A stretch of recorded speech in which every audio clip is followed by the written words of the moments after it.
Goopa Loopa. Glunda.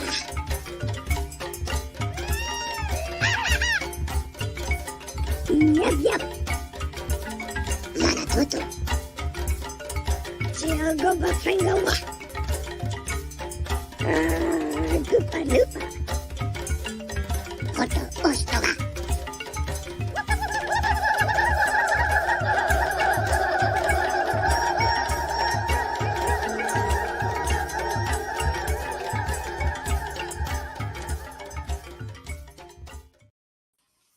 What's up, everybody?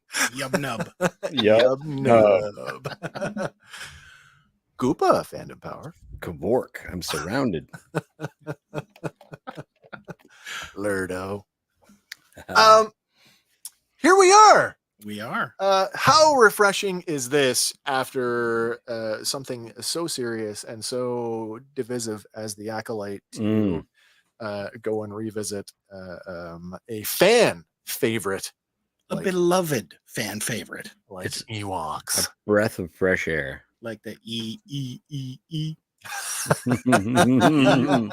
Well, that's it. Funny that you should mention that, because I have the song. Nice. I have the song, and I am prepared to throw caution to the wind as we relive some of our childhood vicariously through that song. You Because could even give Disney a countdown. How fast can you go? it's coming. Kay's here. She says, "So much fun already." Well, how can you not laugh with those little Ewok voices? Oh my gosh, I had a lot of fun tracking that stuff down, plucking out. Somebody had isolated all of the Ewok vocal Dialogue? tracks. That's all from Return of the Jedi, by the way. Nice.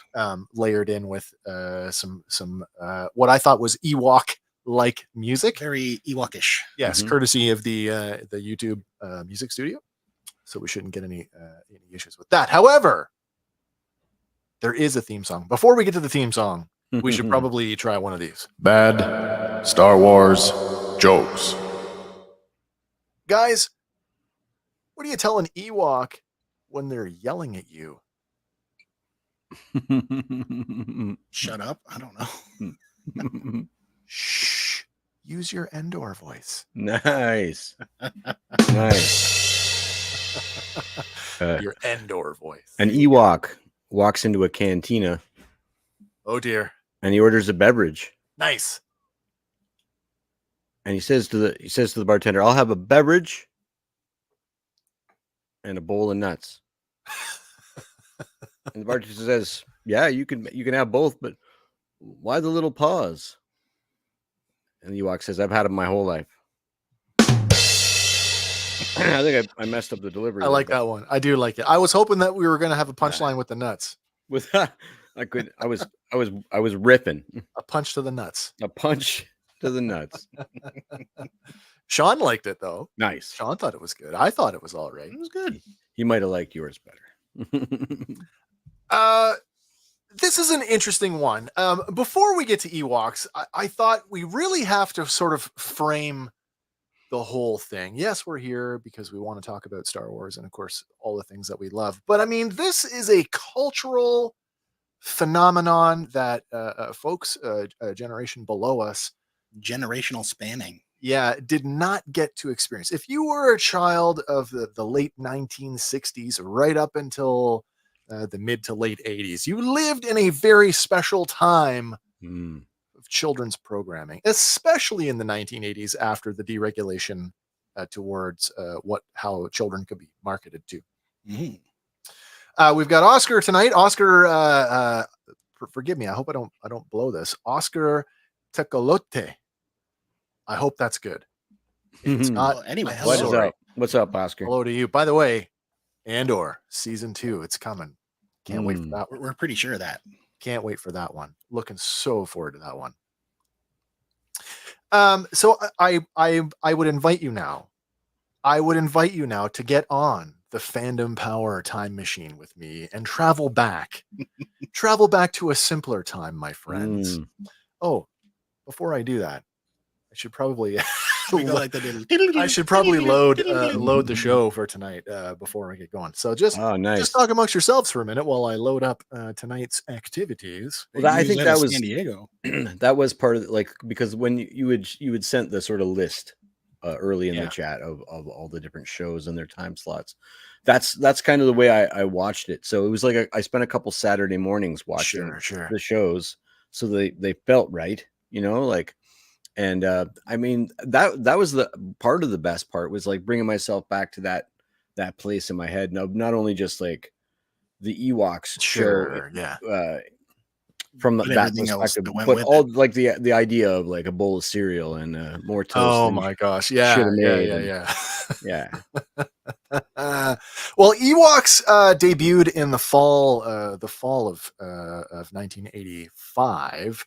I would be 10 years old, going on 11 in the fall of 85. Yeah. Hank, you'd have been a year or two older. Andy, you'd have been a year or two younger. Yeah. So we were all in that. Did everybody watch it in its original run? Not like back-to-back episode complete, but yeah, I watched it. Sure. So I was surprised by the dates because I remember it implicit. There's a few things that throw me off, and I'm wondering if I saw some things in reruns. So first of all, in 1980, September 85 is when it aired. September 7th, apparently. I was in high school already. That doesn't track. 85. That doesn't track. I was in grade 9. 85. That was grade 9. Wow. I started high school September 85. And I'm like, I was still watching Ewoks in high school, but I guess I never really not been that kid. Always I was been still a watching I'm Power absolutely Rangers. with you on that one. I never stopped watching this stuff. Now, there might have been a time where I didn't talk about it, or I talked about it only right in some circles. I talked about this with Lauren before I went to Fenland. Yeah. It was like I hid it in like when I was in Toronto. I hid it in late public school. I hid it from people in junior high. We had a junior high system there, and it wasn't until I met like you guys, Empy and Illman. Oh, and sure. Like, oh, you guys collect comics too, and then I knew that was like because it was very personal. Like I played Safe D&D space. by myself before that. Yeah. Right? Yeah. So. Yeah, absolutely. The other thing I found weird was that it was on against Muppet Babies, and I remember watching Muppet Babies a lot. Know. And that's Yeah. weird for me, man. Like, Well, I think we're gonna do a little fun thing here tonight before we get to Ewoks, because I do want to run down the Saturday morning lineup. I have the lineup for the 3 major US networks for the fall of 1985, and we're gonna go through it by time block. And you can see where some of the weird overlap is. And we'll have a little fun with that as I ask you, what are you going to watch in each time slot? yeah. I think that'll be kind of fun. And you Yeah, guys, back when they forced you to make choices. I and well, know. kids, and the other thing is, kids don't get this. We planned a Saturday morning like you wouldn't believe. Around cartoons. We had a Yeah. freaking thing called a TV guide. I don't know if you guys out there in TV land even know what that is now. Well, yeah. We would know a week in advance what was happening and when it was happening. And we, my God, if the programming was preempted because a shuttle exploded or somebody was assassinated, they found the Titanic. Come on. Let's take a few seconds and get caught up here on the chat. We've got Sarah tonight. Sarah says, "Hey guys, I watched the first 3 episodes of Ewoks earlier today." Awesome. Sarah, you are more than prepared. I've only prepared notes for episode 1. So that's what we'll cover tonight. Because of all the other stuff we're going to talk about tonight, I thought it'd be too much to try and tackle more than one. It's going to go long. Sean says, "I still have figures from that cartoon. I can't remember the bad guy's name." The main bad guys, the Dulocs, right? The Dulocs, Gornish. King Gornish, and then Lady Morag. No, she was the witch. Oh, his sorry. wife. It's Lady something Oh, yeah. Gornish. Mhm. Can't think of it. And then the shaman. But those figures are a rare bird, bro. Yeah. Teej is here, Evening Legends, and another legend in you, sir. Huge. Thank you for joining us here on the moon of Fandor. You said we had a thing called the TV Guide. We also had a little thing. I don't know. Do people still read magazines, print magazines anymore? Well, I there's still don't a section at Walmart. I guess that's true. It's a That fairly is large true. section still. Well, check this out. Did you know we have our own magazine, guys? Do we? We do. We have Oh. the Fandom magazine. Uh-oh. Nice. And nice. I put that together. Here's some of the major cultural things that were going on in 1985. Ronald Reagan had just been sworn in for his second term as the president of the United States. USA for Africa records the historical famine relief song, We Are the World. There's a great documentary on that, by the way, if you haven't seen it already, over on Netflix. Possibly the worst, one of the worst, if not the worst, marketing campaigns ever. New Coke. Was Ah, it though? Because was when awful. when Coke Classic came back, they made a killing. That's true. that's true. That is true. I was of Well, the look, frame Mark. of either leave it alone or put the cocaine back in it. But don't ever do that 1985 shit again. That's true. That's true. Back to the Future is busting time in the theaters. And then, of course, we had the standout performance at Live Aid, which in and of itself was a massive, massive event. But arguably, Queen stole the show at Live Aid in 1985. Were you guys listening to the radio very much back then? Not so much. Yeah, a fair amount at 14. A fair amount. Here is your Fandor Hot 100 for the week ending in September 7th, 1985. September 7th, by the way, that is the same week that Ewoks would Premiered. debut. So I thought it'd be This fun is to have awesome, a look. Wes. This is fantastic. Good work, bro. I can hum every song on that list Fully. except for Pop Life, because I was not a huge Prince fan in 1985. Fully. Summer of 69. Are you kidding me? No. I love the fact that so not only is Back to the Future in theaters, It was presented here too. Number but 2, right? Power of Love is number 2 Yeah. on the Billboard Hot 100 at that time. And then we've got another movie song in We Don't Need Another Hero with Tina Turner. I That's thought that was pretty cool. Oh, St. Elmo's Fire, third movie. Oh, that's song, true. right? St. Elmo's Fire. My God. Have we had that many soundtrack songs on the Hot 100 at one time? Do we count Money for Nothing as being the inspiration for UHF? What year did UHF come? That was Beverly Hillbillies that he covered it into, though. But Oh, that was that's true. 88. That's true. No, you're right. 88 or 89, I think. wow. RKOQ in Los Angeles was Oscar's station. I don't know. Are they still around? Or is that K-Rock? K-Rock, which is like the big. Maybe that's what it is. Maybe I'm just getting that wrong. The oldest station I remember listening to is AM 640, The Hog. I remember seeing Huey Lewis in the news on this tour My God. at the CNE, I regret not seeing Huey. and he didn't play Power of Love, even in an encore. Oh, Do you remember when AM 640 came out? no. Do you remember their slogan? Maximum Grunt. Oh, there was that one. Are we when it was talk radio? Or are we talking Oh, or before when it was that, like- when it was a straight up rock station. So when we used to go to school on the buses, Bud Bud Stevens, Bud Stevens, our bus driver, bus driver. he would put the radio on, so we would get a smattering of different things, weird talk radio that probably kids shouldn't be. AM 40 or AM 640 The Hog. Lock it in and rip the knob off. That's right. Almost as bad as Turn Your Knob to Bob. Oh my gosh, what This a is crazy. awkward, though. We're talking about Huey Lewis, and Gaz isn't here yet. That's true. He Oh, right. desperately wants K-Rock, that K-Rock, yeah. Huey Lewis figure. What? No Axel F in the top 10? I don't Might have know. been the year before. What year did 84? Beverly Hills Cop. come out? 84. 84. I So think yeah, so. we're a little bit after that now. Speaking of Beverly Hills Cop, anybody else watch the I Axel have F on Netflix? Not watched it yet. It's I'm It's working my earmarked. way to it. Yeah, it's It's on my okay. list. it's okay. It's just okay. Just Just okay. Yeah. Andy and I had the pleasure of taking in Deadpool on Friday night. La, la, la, la, la, I know la. you're waiting, Hank, but the floodgates are open, my friend. So you I know. better I know. you need to go on a social media blackout. I kind of have. I already. I mean, yeah, things have already been ruined a little, but not terribly. Well, I'm going to go out on a limb and say even the satellite providers are ruining it right now because of In what sense? their selection of what they're playing movie-wise.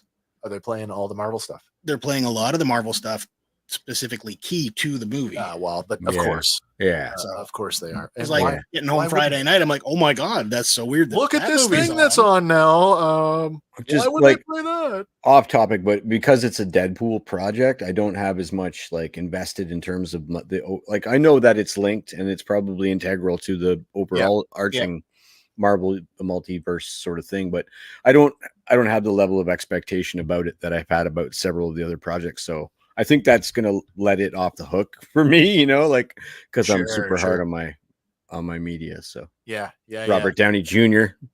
Okay. Stay till the end. Oh, so bizarre. And what did he say? Say new mask, same job. Yeah. Ugh. New task, same mask. And for all day I justified. Sorry guys, all day I justified that by saying, okay, he's Doctor Doom, but he's probably Superior Doom, or Superior Iron Man, or whatever it is. It's probably some iteration of that. But then when I actually watched the footage of the reveal, who better to play Victor Von Doom? And then I had to go sit in a cold shower. Yep. Anyway, sorry, came off the rails. Sean says I listened to Jesse and Gene on talk radio back in the day. I still have their crazy. CD. Jesse and Gene's greatest bits. Anybody remember having what was it? 680 CFTR coming to the high school doing the high school dance. That's right. Mike Cooper and the stupid joke, the 510 stupid joke of the day. Mike Cooper. Yeah. Wow. The champ. The champ. That was more of a Q107 thing. I think that was after once we switched to FM. Well, this one surprises me. Sticking with our theme of that fall lineup, I couldn't not include, as you said, we had TV Guide. Yeah. We have the TV Guide for that week. Anybody want to take a guess at the cover? Because TV Guide covers were 85? something special. 85 in September, you'd be looking at the fall lineup, so it'd be something. Oh pretty. man. Yeah. 85 Cosby Show. Yeah, probably. Are you kidding me? Well, there you go. Ding. Are you kidding me? There is the TV Guide for that week. And when I saw it, I was like, whoa. But hey, he was America's dad in 1980. Where's the Jello pudding and the roofies? He's acquitted. That's good. That's good. There's the other thing too, right? Like what? the beginnings of a remote. Get So, up and change that dial. I have to tell you, I was more excited about that remote control. That remote control on your screen. You might remember this, Hank, at my dad's house. The big floor model TV we had downstairs. Oh yeah. The converter set top box. That is the remote for that converter. That's The wicked. Gerald Starcom 3. Made in Jumbo Canada. Made in Nice. Canada. And there's Uses sonar. Fruit Loops. My misdiagnosed hyperactivity was just Fruit Loops with sugar on them. I think this looks like a typical Saturday morning at pretty much could be any of our houses. Big time. Now, did either of you go all out for breakfast when they're like, oh, it's part of a complete breakfast, and they'd picture you having like a glass of juice and toast and slices of oranges and the cereal? I didn't start doing that until I was an adult because I didn't. My parents we were okay. We weren't like rich or anything, but it was toast or cereal. Yeah. And bacon and eggs. That was adult food. It was adult food. You're right. Don't On eat the weekends. meat. Yeah. I mean, a couple of times I would make toast and cereal and make, in your head, you think you're doing what the commercial's doing. told you. Oh yeah. But yeah. I remember at least once, and being like quite young, like, even before this, maybe half that age, 6 or 7, and making an entire loaf of bread into toast and opening an entire pack of cheese slices and making a Fred Flintstone like sandwich and then eating like, how much a kid eats, like a quarter of one sandwich, and my parents freaking out. I can hear Bob. What the are you doing? A whole loaf of bread into toast and sandwiches. Thought I was Fred Flintstone. All I have is all I can picture is that episode of Alf when he's Willie leaves him in the hotel room and he keeps ordering a room service. He's ordering bags of bread. Yeah. No, just leave it at the door like the last one. And all he's doing is making toast. Yeah. Toast. Now that's Toasting. Alp is another 85. Yeah. That's got to be close to 83 to 85 in that ballpark. We talked about we just lost Benji. Benji, yeah. Benji Oh, wow. Yeah, Benji Gregory just passed away not too long ago. So yeah, we've been talking about Alf lately. So here's a typical Saturday morning. That, like I said, we all would get up, have our The stuff. ritual. It was a special treat if the cereal turned the milk brown. Cocoa That just meant Puffs. it was so Cocoa much Pebbles. tastier. Back when they tried to convince you that this was nutritional stuff, they didn't just write sugar bomb on the box. They literally counted the milk that was in it. See, there's vitamins in there. There is. Up here in Canada, I don't think many of us are trying to watch, TVO or PBS. We wanted to know what the big three were doing. Of course, the big three, typically from the late 50s right up until the decline of Saturday morning programming in the, I guess technically you could say into the early 2000s, but Yeah. it was virtually dead by, I don't know, 89. Even the 90s, because now you started having blocks of children's programming every day. Yeah. But all three big US networks had a smattering of programming. And like you said, Hank, you would plan your day around this stuff. Like Saturday morning, I'll see you guys after lunch. Because after lunch, absolutely. Yeah. You'd be up at 6 a.m. for Rock or Astro Boy too, right? My God, yes. Hercules. Yeah, Hercules, get up, exactly. super early for that stuff because it was the only time it was on, and that might have been stuff. Get him with Hercules and Rocket Robin Hood. Rocket Robin Hood. Those might have been ones that I would have watched on a Canadian channel, like maybe CHCH or something. Because so as we're getting, your mind starts to percolate, you start to remember as we look at this stuff. I didn't have cable in '85, so if I was watching cartoons, they were. Yeah. They were on an affiliate from a Canadian station, which would be very limited. Like I was getting CTB, maybe Channel 3 out of Barrie. Sure.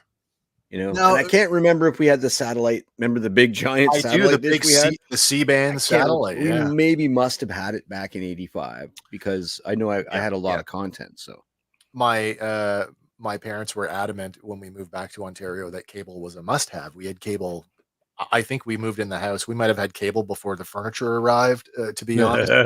Yeah. Tej asked, did you not have weekday morning cartoons during school holidays? We had cartoons at like god awful times of the morning. I can remember in 85, big year 1985, because that's the year Robotech premiered. And I can remember getting up at ridiculous hours to watch that during the week. And we always had there was an hour at lunch where they'd throw on the Flintstones and one other thing. And, I can't remember. The second show seemed to vary, but I remember in public school running home. Lunch hour. Yeah. Running home to catch at least the Flintstones before going back to school. And then maybe it would be something like Leave It to Beaver or maybe the Munsters or something Andy like that. Mayberry or something. Yeah, right. If you're homesick, 11 o'clock was The Price is Right. Right. Do you know what? Still is. Yeah, it's still hilarious that when you were homesick, you were watching game shows. Sean says, watch Saturday morning cartoons until wrestling came on. Yeah, so on Saturdays. Even then, you'd be watching Rockin' Wrestling too, right? Oh my God! Rockin' Wrestling. Well, funny you should say that because that may or may not come up. Is that on the list? As I said, each network wanted to woo you. They wanted to draw you in with the best, the premiumest of the premiumest children's programming. So when this is all said and done, keep track of where you're going, because at the end of it, we'll have a weigh in on which network overall delivered for what you wanted. All right, you ready to start this? Let's do it. All right, we're getting up at 8 o'clock in the morning for our first show, and you over on ABC, you had a choice of the Bugs Bunny Looney Tunes Comedy Hour. Over on NBC, you had the Berenstain Bears. Now, I don't even remember the Berenstain Bears having a show. Me neither. 80s. And then Smurfs with snorkels on their heads. The Snorks over on CBS. Where are you guys going at 8 in the morning? I was jumping. I was Bugs Bunny. There are a few shows where I would go back and forth in the commercials. Yeah. Out of these three, Bugs Bunny hands down. Probably still to this day, Bugs Bunny over a lot of stuff, actually. That early Warner Brothers stuff. I would watch Bugs Bunny. I love the idea. It's too bad they don't do it anymore. In the today's world of cancel culture and just being more sensitive to stuff so much that they just won't choose not to show. And I mean, these cartoons were repackaged and put out several times since what, the 1940s. Yeah. Oh yeah, and they've gone through waves of editing and unediting.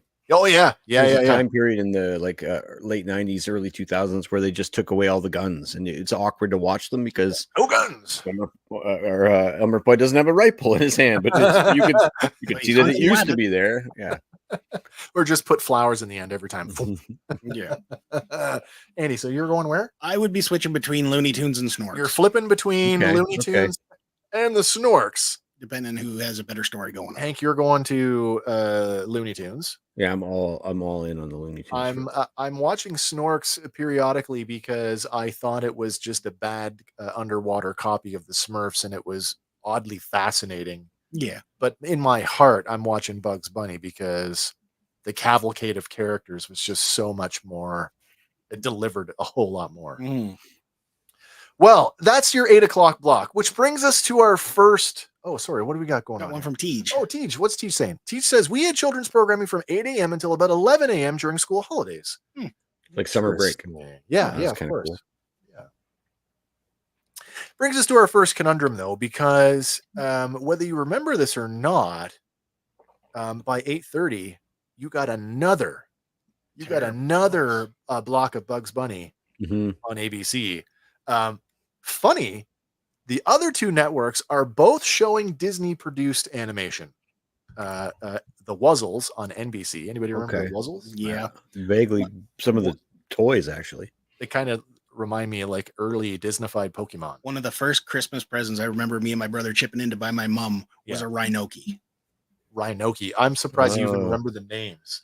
Oh, there's Bumbleline. Bumbleline is the only one I remember. Are those the ones that they would like fold inside out? Those are Popples. Those are Popples. Yeah. These are just mashups. These are they're like a bug animal. Some of them are plant based, which is plush sectars. The hippo was mashed up with a rabbit.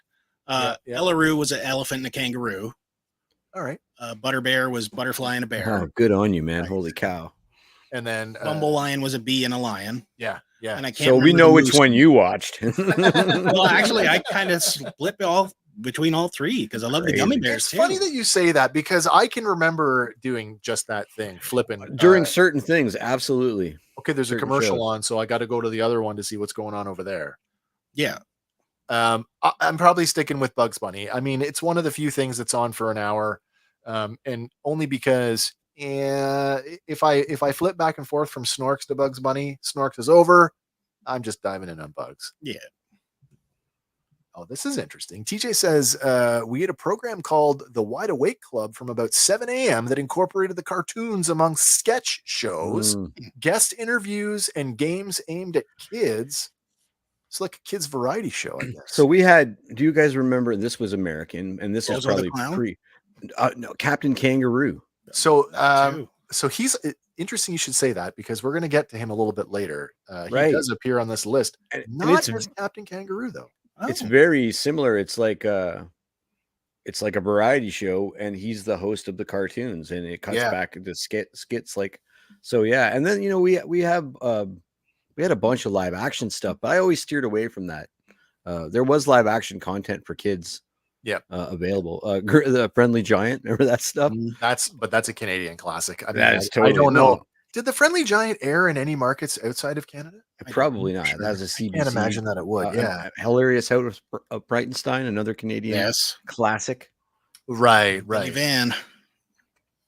Oscar says, I love Bugs, but we got to watch it on reruns on non-national channel stations. Snorks and the Smurfs is what we watched, and Robotech aired right after school. Yeah. I got Robotech twice a day in the market that I was in. So I would watch it at ridiculous time in the morning, and I would run home and I'd watch the exact same episode again at like 4:30. And I loved it. Yep. Lifelong fan, even to this day. Nice. Okay, so that is our 8:30 block, which brings us to the 9 o'clock block. Oh, look at that. ABC's got a brand new show, folks. Star Wars Ewoks. Well, this actually might be where I was flipping around. Yeah. Because I have strong memories. Now, I know the Smurfs had quite a long run. Yeah. But I have strong memories of watching Muppet Babies.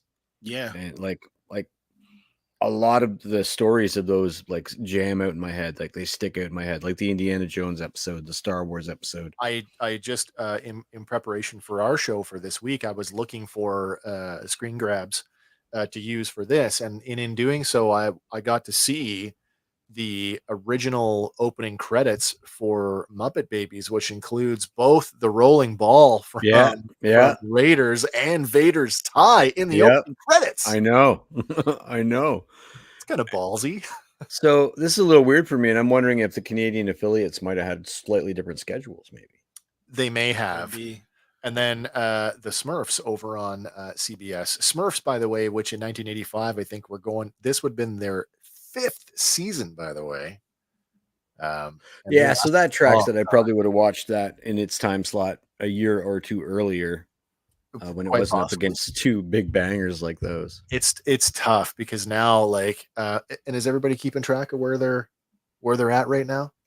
Yeah, I'm 2 for ABC right now. I'm pretty heavily on ABC. I thought I would be an NBC. I remember their lineup from the back of comics, and I'm already heavily ABC. Yeah. I didn't look at them all up. Do you remember the station logo, the station catchphrases for this period of time? No. The only one I remember is NBC. NBC, let's be there. Let's be there. Oh my gosh. Muppet Babies is a hard one not to want to watch, though. And I think I probably would have flipped back and forth. Actually, you know what? I was more of a Droids fan than I was an Ewoks fan. And I mean, at the time, maybe, right? Like, but then my mom was a big Smurfs fan. So if my mom had control of the remote, we were watching Smurfs. My choice was watching probably Muppet Babies. I like the fact that Mrs. Cleaver was Nanny. Yeah. I like that. All right. And of course, I just mentioned Droids. So that brings us to 9:30, which of course, the other half of the Star Wars Ewok Droids hour would be the Droids Adventures of C-3PO and R2-D2. Mm-hmm.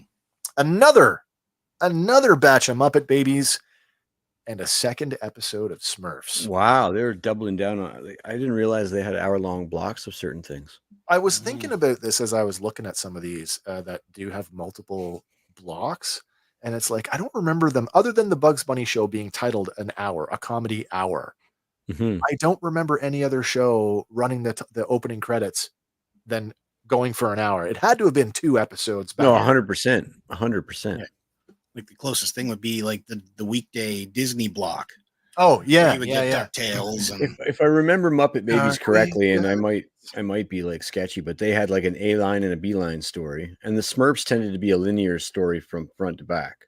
Most times, yeah. And there were some, like, I think later on, like arcs. There were a couple of arcs. They would do like a 15 to 20 minute main story, and then there might be like a 2 to 3 minute sort of like short. Papa Smurf always says. Not far now, my little Smurfs. Shut up, Brainy. All right. I'm definitely watching Droids. There is no way that I'm not watching Droids. I think I'm the outcast here because I was definitely Muppet Babies or Smurfs. You're going to Muppet Babies. I was all over Droids. Wow. So I'm heavy into the ABC right now. I'm 4 for ABC and 1 for NBC with 1 episode of Muppet Babies. I believe so. All right. We're going to 10 o'clock. 10 o'clock in the morning. I might have gone to the bathroom by now. This one is interesting. On ABC, you've got the Superpowers Team Galactic Guardians. This is the what, 4th, 5th version and final iteration of Justice League. Super Friends. Yeah, it is the grittiest, most realistic of all the Super Friends shows. And then you've got Hulk Hogan's Rock and Wrestling and a 3rd episode of the Smurfs. Wow. Yeah, 3 back to back. Oh, well, Hogan's got my vote this round. You're going to Hogan. Yep. I can't not watch Superpowers. True. I gotta watch Superpowers. Yeah, I'm actually amazed. I mean I dipped into the Hogan thing back and forth. Me too. I think for But- me, what took me out of it was having Hulk Hogan and, let me tell you, brother, doing his little opening promo and then getting into the episode and it's completely nobody's voiced by themselves. Yeah. Nobody. Not even like one like special episode. I got to admit, I'd probably flip over. It was a Wonder Woman centric episode on Galactic Guardians. Sure. This version of Galactic Guardians, the Wonder Twins are absent. Okay. And no purple monkey either. We got Firestorm. Which version of the Wonder Twins? Cyborg. Well, the Wonder Twins, and then there's Mark and Mindy. Oh, yeah. They predate. They do, yeah. Predate the Wonder Twins. The Wonder Twins. And then they have a dog. Yes, they did. They had a dog. With a green cape. All right, so that's our 10 o'clock block. And then at 10:30, we've got the 13 Ghosts of Scooby-Doo, a second episode of Rock and Wrestling, and It's Punky Brewster. Was that the cartoon or the live The action? cartoon, It's Punky Brewster. Okay. Which did have the voices of their original characters. 10:30 a.m. I would have been between the Ghosts and wrestling. I'm into wrestling right now because Scooby-Doo was never my thing. I like the opening credits of that show. If it wasn't Vincent Price, right? So yeah. I was way more into I was more apt to watch anything without Scrappy Doo in it, and Where Are You, Scooby Doo? The original Scooby-Doo. Yeah. Oh yeah, that was awful. Awful stuff. I was probably watching Hogan here. I might, and I might being 14, I might have even checked out of a lot of these. Beyond Star Wars, trying to be too cool for school and stuff like that. I don't remember if Punky Brewster was airing concurrently with the live action show. I think there might have been some separation here. Was Punky Brewster a primetime show? Yeah, well, it was like 7:30, 8 o'clock at right? night. Yeah. It was definitely prime time for sure. Rock and Wrestling, we talked about this on one of our few musical episodes. If you're not aware of this, Jim Steinman of Meatloaf writing fame wrote the theme song for this. There is a lyrical version, and it is a Pat Benatar song. Wow. Yeah. I'll wow. Seriously, when you hear it with lyrics, it's completely different. And it's a little more polished and produced on her record, so it sounds kind of cool, actually. That's funny. A couple comments here. So let's see. We got TJ. Teach says, my sister had loads of the Wuzzle plush toys. And then Sean wants to let us know Captain Kangaroo had R2D2 on it. Oh yeah. So speaking of robots on television, and this goes out to you guys and to our Canadian viewers and listeners. You guys remember the Uncle Bobby show? Uncle Bobby. Uncle Bobby had an R2 like robot on it. Wow, It was now that red. takes me back. Yeah. Pee-wee's Playhouse at Conky. Oscar says Live Punky aired on Sunday afternoons, if I recall. I couldn't remember.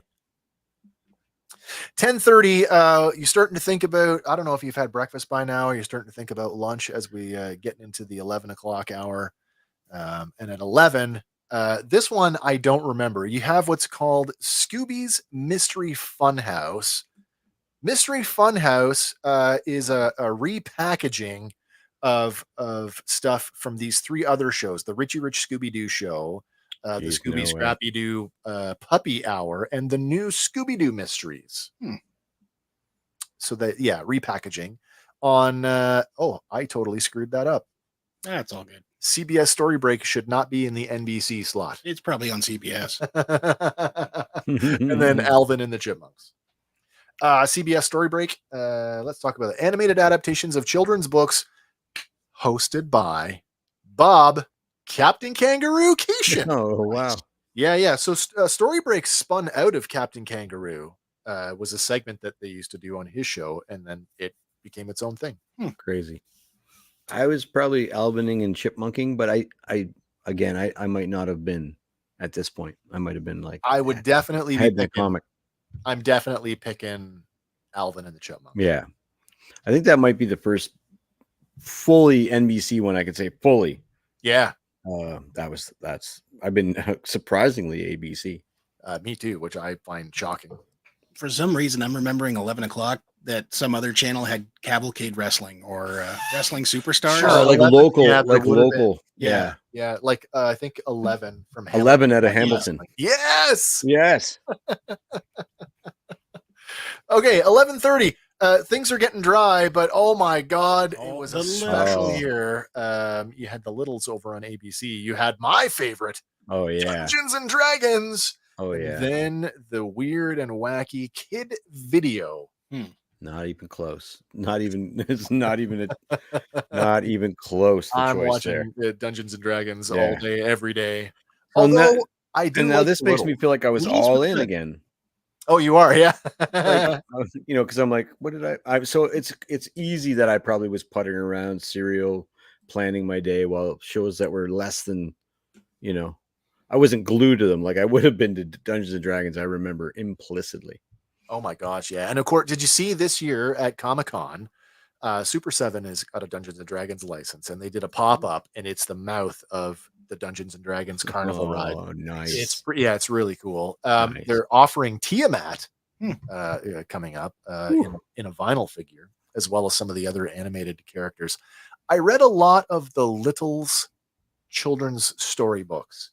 So, I mean, I probably would flip between Dungeons and Dragons and the Littles, but I'm definitely not watching kid video. Well, I'm more than likely in the Littles camp if I'm not watching wrestling. Sure. I remember Dinky screwing everything up all the time. Isn't he the guy that flew the plane? Yeah, cousin Dinky. Yeah. Not even plane that familiar with kid video. like cut out of a milk carton with an Yeah. elastic band and I think there was a wine cork on it. Kid video had a live action intro. It was about a bunch of kids that got sucked into essentially a cartoon or a video game. Game. Laser tag. I think it's a video game based show. Okay. All right, we're getting to noon now. Starting to think about what I'm going to do after I eat. But over on ABC, you've got the ABC weekend special. Now, for the week, I wanted to talk about this a little bit more. I didn't. The weekend special for this week was a version of Tom Sawyer and Huckleberry Finn, and it was like, but it stars Drew Barrymore. Oh, geez. Con Sawyer, as in Connie Sawyer, and I can't remember the rest of the title, but basically a Drew Barrymore TV adaptation of Huckleberry Finn and Tom Sawyer, where the leads are girls. Huh. Ahead of its time. On NBC, you've got Pole Position based on the widely popular Atari game, and then on CBS you got my show, the best show, Mr. T. I definitely was watching T. I'm watching T. Yeah. I pity the fool that doesn't watch T. Although I do have a fond memory of the weekend special, the ones with, do you remember Bungie? Frank Welker voiced Bungie. He was this like aardvarkian snoot-nosed character. Bungie Hoppy. No way, no. All that. No, sir. Don't ask me to do that again because I won't. Okay. It sounds like the creature from the Punky Brewster. Absolutely. So, well, again, Frank Welker for you there. Okay, so that's our 12 o'clock. We're all watching T. Are you still watching wrestling? I think at this point I might have been kicked out. Stop watching TV and go do something. I probably was fighting for the TV at noon. You watch enough TV. If you managed to hold on long enough, you got one more hour that was technically children's programming, but it gets really thin at this point. On ABC, you've got American Bandstand. You've got NBC is running the Charlie Brown and Snoopy show, and in '85, Spider-Man and his amazing friends. Wow, that doesn't strike me as being on so late in the day, but I definitely was too. all over. Is that its debut? I don't know if this is the debut because there was. Or is this just syndicated now? It might be syndicated. Because I remember watching the crap out of that show, but I definitely 12:30. Maybe that's why I was such a fat kid. I would watch American Bandstand if the guest band was cool for '85. Like I think Bon Jovi did a guest spot on American Bandstand, but generally speaking, I would watch Spider-Man. Oh yeah, heavy for sure. The only time I ever watched Charlie Brown stuff is with like the specials. Yeah, Like the Great Pumpkin. Yeah, yeah. Great Pumpkin, Yeah. Christmas, Thanksgiving. I don't really remember them having a TV show. No, I remember them having like all their holiday specials, but Yeah. I gobble them up on DVD when I find them around the holidays. But I mean, I would love to revisit. Like, if they get a TV show, I'd love to go back and revisit that. If anybody knows where we can find that, hit us up. All right, that is your 12:30 block, and then at 1 o'clock, it's almost over. In fact, CBS has no children's programming at 1 o'clock. You've got the other half an hour of American The Bandstand Get Along Gang. and the Get Along Gang. By the way, Get Along Gang's got a tie into what we're talking about tonight. A lot of our voice talent on Ewoks also worked on the Get Along Gang. I feel like it was also a Nelvana production. So, well, maybe. I feel like Spider-Man and His Amazing Friends was part of an hour with the Hulk when it originally aired. I remember that. I remember it being paired with the Hulk cartoon. Oscar says Spider-Man was the one that I like to watch, but I don't remember Too Late into the Day. Yeah, that's exactly it. Yeah. So it maybe at this point in '85, maybe it was syndicated reruns. Yeah. All right. Well, I thought that was a fun little thing. Wicked. Hank, I think you and I are both landslidingly towards ABC, except for a couple of one-offs. I'm just all over the place. And you're an even mix of all over the place. Oh, it was syndicated. 81 for 3 seasons. Oh, wow. Wow. Does that include the, because it's all on Disney Plus. That one we can go back and rewatch. Spider-Man with Dan Gilvezan, same voice actor as Spider-Man Has Amazing Friends, got a solo show before. Right. So that might have even been 80. Maybe they include that as being one of the seasons. Maybe. I'm not sure. But I remember watching the Spider-Man show though, like just the single. Oh, yeah. All the reused backgrounds and.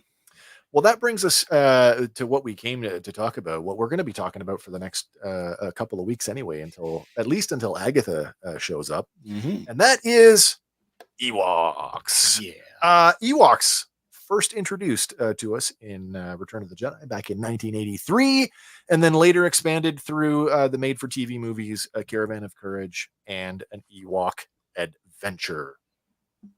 Everybody watch the TV movies? Yes. The TV movies predate the animated series.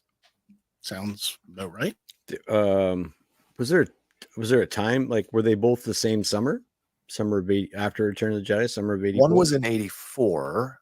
Maybe they were both. One might have been the fall. Might have been in the fall. Fascinating stuff, though. As I was saying, and we talked about it. Do you guys? I remember having some, like, I don't know if I want to call it memory fade on this. Since we've started rewatching it, is there anything that stands out as like not what you remember? I don't remember Ewoks being, Endor as full of scary stuff as it is. But my God. Spiders and witches. I mean, I definitely wasn't looking at it like, oh, thank you. I wasn't looking at it like like connected to all of Star Wars like I look for things to be now. So I definitely didn't notice Force use. I didn't notice like possible Force witches. I don't think Force visions. You know what I mean? I think I was absorbing the surface. Right. I think so too. I watched this as an 11-year-old kid. Yeah. And as an 11-year-old, I mean, I got 11-year-old value out of it. Oh, look, they're cute. They're Care Bears, but Star Wars. Murder bears. I mean, it was very high quality compared to everything around it, even the superhero stuff. I agree with that, but that is pretty consistent with the studio that made the show. Yeah, I went and looked at some of the season 2 stuff, and it's shockingly disjointed. It's almost a completely different show. It's not. We still have most of the same writing team behind it. It's even called it's called the New Ewoks. It's bizarre. Yeah. It's really bizarre. Some characters have been completely written out of the show, just without explanation. Talking about the theme song, does anybody even remember there being a second theme song? I didn't until we started this. Oh my God. I really didn't. When you think of Ewoks, I don't think anybody thinks of this. Ewoks!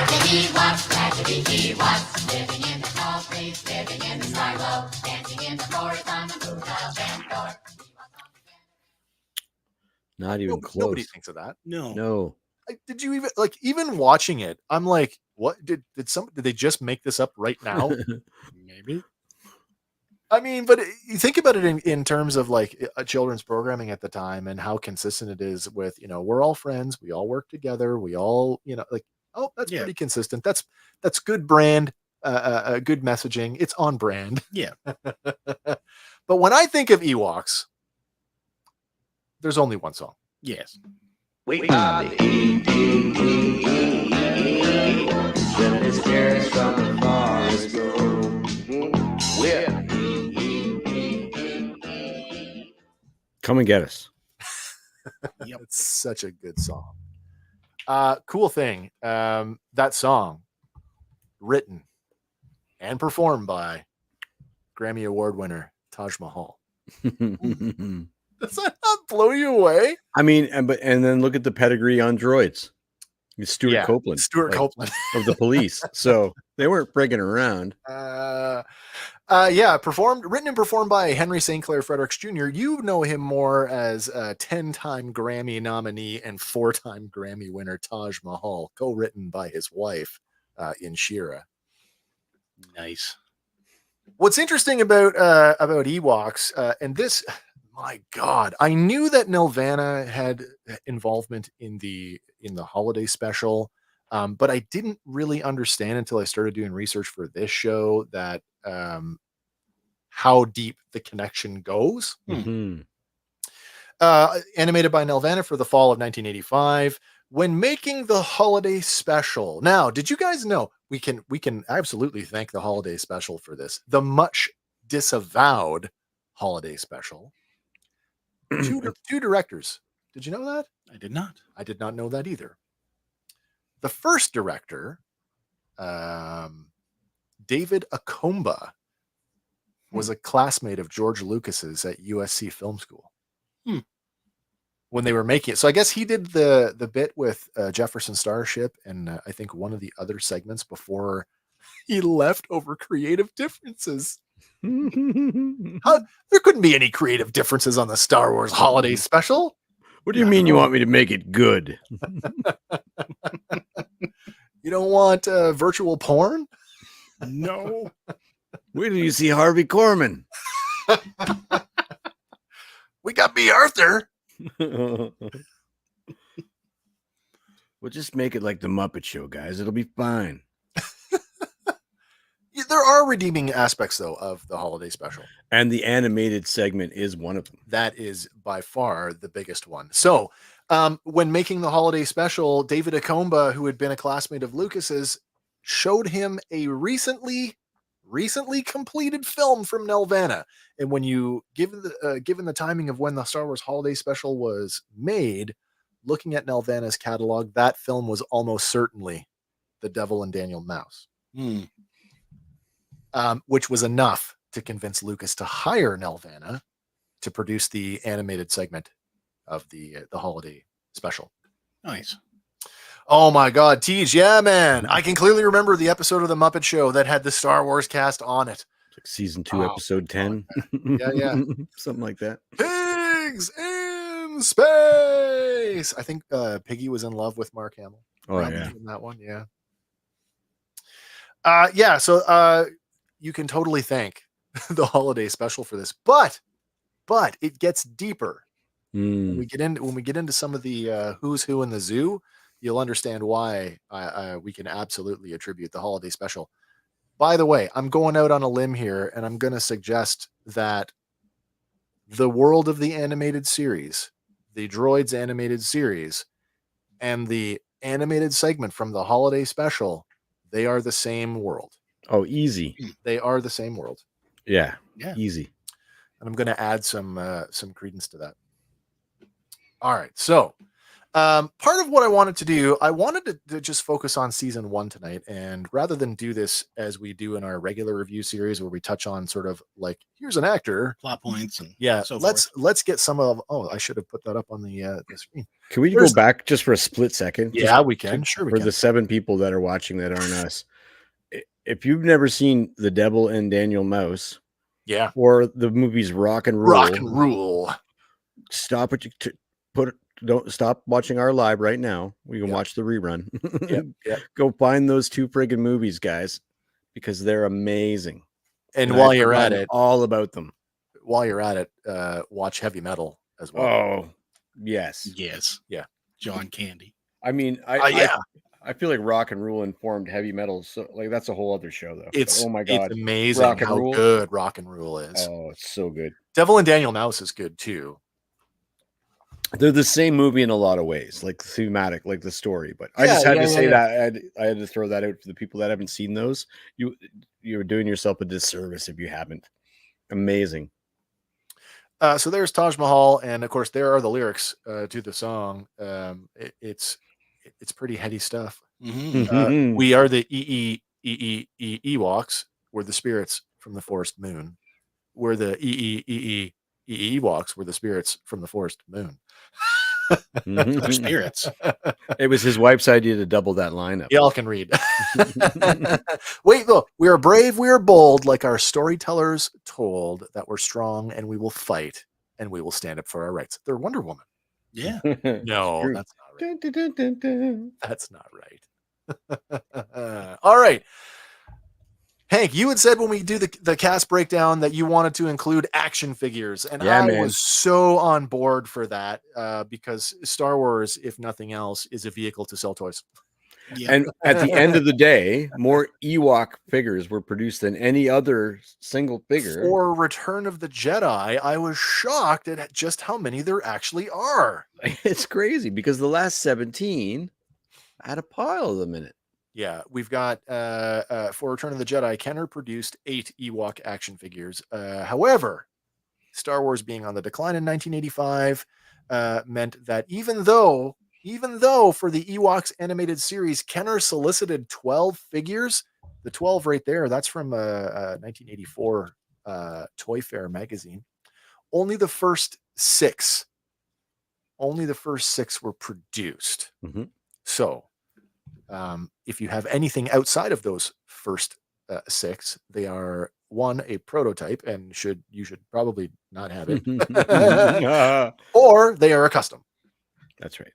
All right. So in 85, do I have these? Oh yeah, I have the names. So if you're looking at the image on the left from Return of the Jedi, from top, starting from top to bottom, left to right, it is Chief Chirpa, Logray, Wicket, Tebow. Then we get into characters that I've never heard of before: Warrock, Romba, then Paplu, and then the last one, Lumat. Lumat, yeah. So of our 12 figures for the cartoon, 6 got made, and 4 of those are Dulocs. So in a show called Ewoks, you got 2 Ewoks. You got the Duloc Scout, you got King Gornish, the Shaman, and then the Queen, and her name is Urga, Lady Gornish. There we go. And then you've got the animated versions of Logray and Wicket. All right. And while the main cast are instantly recognizable as Ewoks, by the time we get to the cartoon, there are definitely some notable differences for them. Or very. Well, they depart pretty wildly from their live action counterparts, if you ask me. And then again, between season 1 and season 2. And that's why I was asking if there was anything that stood out to you as like, oh, I don't remember that. As soon as I started watching it, I'm like, oh, I remember this. But like up until I rewatched the episode, I always thought of Wicket in the Green Hood. Oh, The Green Hood, season 2. Well, there you go. Season 2, by the way, where everybody got recast. yeah. So again, like, yes, it's the same writing and it's supposed to be the same show, but it feels kind of different. But back then you wouldn't have noticed, right? It looks different.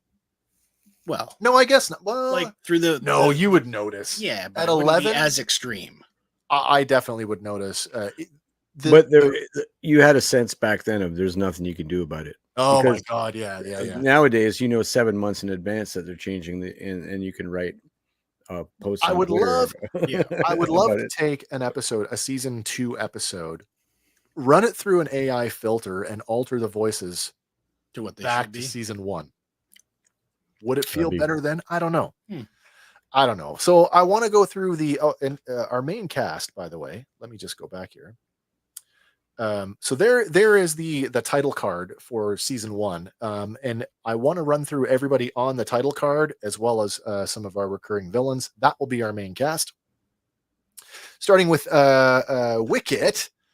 Wicket, originally played by Warwick Davis in Return of the Jedi, a role that he's become absolutely internationally famous over. Mm-hmm. Voiced in season 1 by Canadian voice actor and director Jim Henshaw. Going back to our Devil and Daniel Mouse connection, Jim Henshaw was Daniel Mouse. Mhm. He also played Tenderheart Bear Mhm. in the Care Bears, in both theatrical movies and all 40 episodes of the original series. Jim Henshaw, everybody. Nice. Next up, now as we get to some of these weird departures, next up, Chief Chirpa, originally played by a lady, Jane Busby, who also played one of the Ugnaughts in The Empire Strikes Back. Nice. Now, Chirpa is voiced by Canadian-American actor George Buzza, who Wicked. is still working, as you know, as Beast That's from wicked. X-Men the animated series. Now, you may remember in the what is it, the USA Network, the Action Block, Sort of. basically that Sinbad and the Seven Seas. right, and like Hercules and And Xena, Xena. also Thundar the Barbarian. I'm talking live action. Oh, sorry. Okay. But this was they had a Beastmaster one for a while. Yeah. This out of Sinbad. He played oh my god, I think I spelled that wrong. Dubar in all 44 episodes of The Adventures of Sinbad from 1996 to 1998. Nice. Also in the movie Men with Brooms. Oh yeah, I mean I could have named a bunch of Canadian stuff, Oh, but I mean fantastic. for our international audience, it's Mhm. hard to like come up with stuff that appeals to Yeah. people outside of Canada. All right, Logray, originally played by Mike Edmonds in Return of the Jedi. He's voiced by Canadian actor Doug Chamberlain. Now, Doug Chamberlain has virtually no internet presence, and it took me an awful long time to track anything down on him. I did find out, though, he is a veteran of the Stratford Festival, and you can actually see him in the Stratford Festival, the 1985 adaptation of The Pirates of Penzance. Oh, cool. Where he plays General Stanley or Major General Stanley.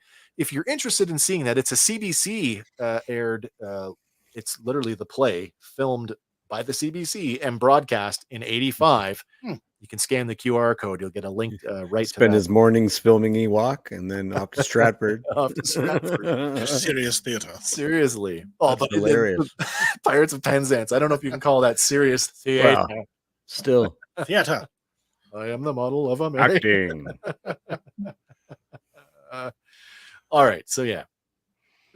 All right. Princess Nisa. Now, Nisa, well, this is an interesting one. Nisa was an original character created not for the animated series. And as you're going to find out, this is the first of a handful of characters that actually predate the show. There are three Ewoks children's books that kind of serve as a prequel of sorts to the series, which itself serves as a prequel to Return of the Jedi. Nisa is one of them. She appeared in the 84 book, How the Ewoks Saved the Trees, an old Ewok legend. And she looks a little bit different than her animation model. But Similar color palette, though. It is a similar color palette. Her hood is gray. Voiced for the first time ever by the voice acting legend Cree Summer. Cree Summer, who has nearly 400 acting credits. You've definitely heard her, if not seen her, Elmira in something else. Exactly. So, I mean, of all the roles I could have put down, had to put down Elmira. Surprised to see that she was Penny Gadget. Did you know? Oh, really? I did not know that. Yes, absolutely. And of course, I think her biggest face role as Freddie Brooks in the Cosby Show spinoff, A Different World. And as you said, Elmira Elmira Duff in Tiny Toons Adventures. Interesting. Nisa's first action figure. She didn't get an action figure until, well, that's not true. She didn't get an articulated action figure until 2012. And it was a 2-pack, a 3 3/4 inch 2-pack. And it was called, where is it here? Oh, it was a Movie Heroes 2-pack. So you got 2 hoods. You got one that was more movie-like to make her look like she was out of the movie. And then you got a cartoon decoed pink hood to make her look like she was part of the cartoon. Cool. Now that I'm guessing prototype figure there. That is a original wax sculpt, Okay. a pre-prototype. Okay. Is that maybe the one they based this year's Ewok 2-pack on? So the Ewok, I was going to talk about that.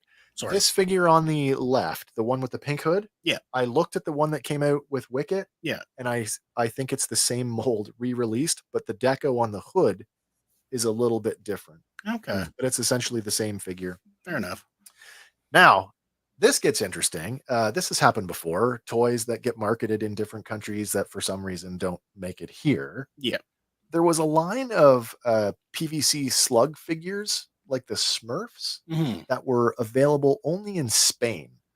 And Nisa happened to be one of those. I also found out that the same slug figures were sold apparently in big loose bins at Star Tours. I'd never seen them before this week, but that's cool. And they are to scale with a Kenner, a vintage Kenner action figure. So That's cool. yeah, that's our Princess Nisa. All right, another huge departure from their movie look. Tebow. Tebow was played by Jack Purvis in Return of the Jedi. Jack, by the way, he was the chief Ugnaught in The Empire Strikes Back. He was Wally in the original Time Bandits. Time Bandits is getting an Apple Plus. An Apple TV. Nice.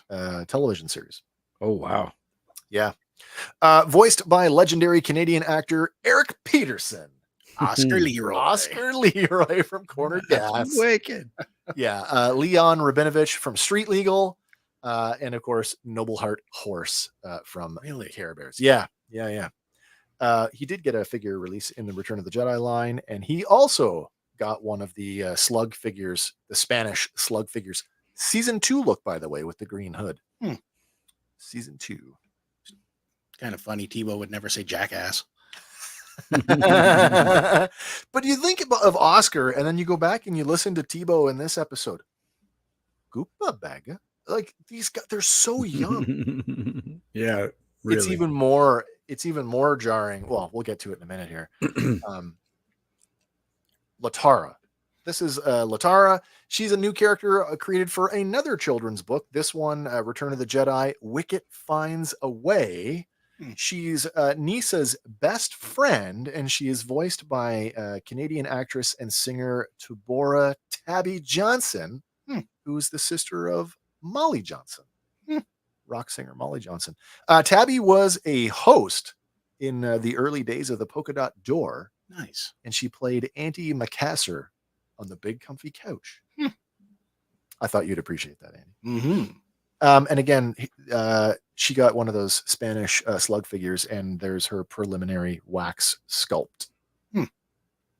Nice. All right. And then our last Ewok on the list, Milani, who actually has a minor role in the first episode. Another original character, this one for the third children's book, Return of the Jedi, The Adventures of Tebow, A Tale of Magic and Suspense. Wicked. She's voiced by the legendary Allison Court.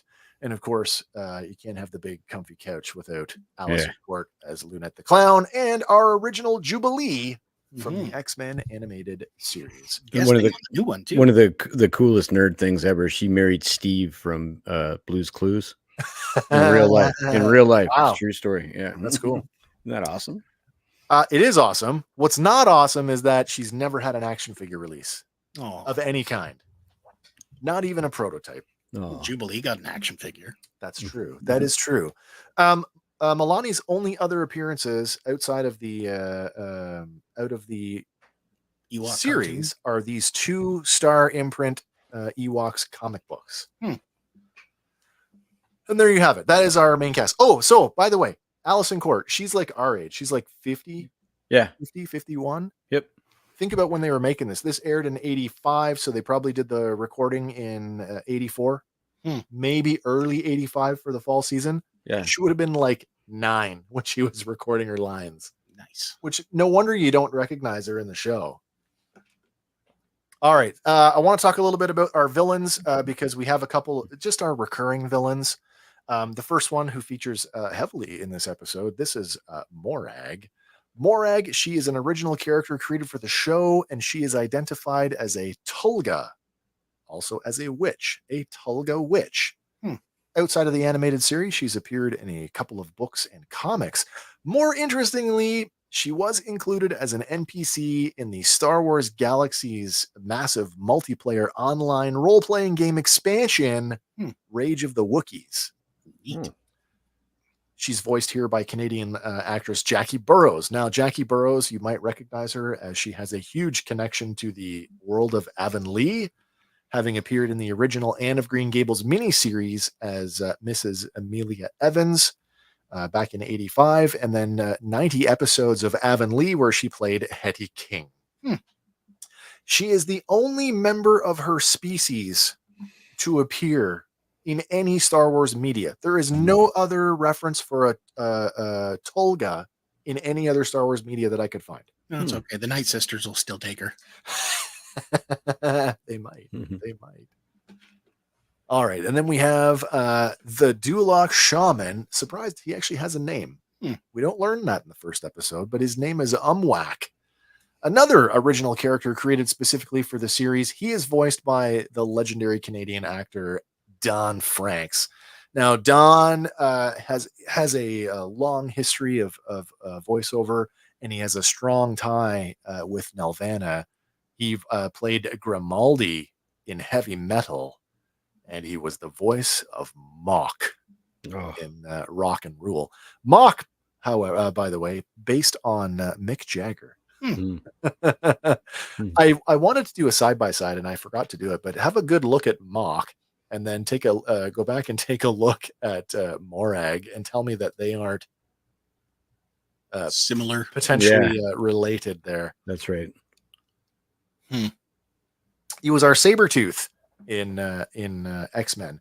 Now, I wanted to go back and talk about how I said we can all thank the Star Wars Holiday Special for this and how they're linked. Dawn was also the voice of Holiday Special Boba Fett, and then reprised the role in Droids. Nice. Cementing these worlds as one. That's canon enough for me. The only canon that matters is your head canon. That's right. All right. And then we get to King Gornish. King Gornish, voiced by Canadian actor Dan Hennessy. He is an original character for the show. Dan played Dizzy in Rock and Rule. You might remember those characters. They're the guys that pressed ham on the window when the bus was leaving. He was Chief Quimby and Inspector Gadget. Nice. Wicked. He also played Braveheart Lion in the Care Bears and Ruckus in X-Men, the animated series. Have we covered it all? I think so. Are we going to talk about the Grinch in the room? Whatever do you mean? I mean, like how obviously Grinch like the Dulocs might be. What? What do you mean? If the Grinch wore somebody's hand around their neck. We need an idea quick. All right, let's get to the first episode. Before we get to the first episode, I just want to say when I do this stuff, and I've said to you guys a lot of times, I don't know if I've said it, well, maybe I've said it to our audience as well. When I do these review things, watching them microscopically, how much more I get out of them. And I was shocked. At how much more I got out of a 39-year-old children's show, watching it in 10, 15-second bursts, like microscopically analyzing it. I am quite surprised at how complex the storytelling is in this episode, and some of the nuance that's in here that I guess an 11-year-old me just never would Didn't have pick up on. comprehended that. All right. Episode 1 of Ewoks, Season 1. It's called The Cries of the Trees. It originally aired on Saturday, September 7th in 1985. This one written by Paul Dini, directed by Raymond Jaffalis. It has a runtime of 23 minutes. Excuse me. And our episode synopsis reads, Wicket and his pals defend the soul trees when Morag tries to set the forest on fire. Paul Dini, for those of you who are not aware of who Paul Dini is, I don't know how to describe him. I mean, lots of work for You can Warner. thank him for a lot. Lots of work for Warner Brothers. I just on the animation side, I have a short list of things that you can thank him for. Paul Dini has written for now these are some of these are Filmation, but Tarzan, Lord of the Jungle, Fat Albert and the Cosby Kids, Flash Gordon, Masters of the Universe, Dungeons and Dragons, The Transformers, G.I. Joe, Batman the Animated Series, and the entire Superman the Animated Series. And that is just a small cross-section of his 100 plus writing credits. You can also thank him for his half contribution to creating Harley Quinn. Yeah, that's true. I should have said that. Now, our director, Raymond Jaffalis, primarily a storyboard artist.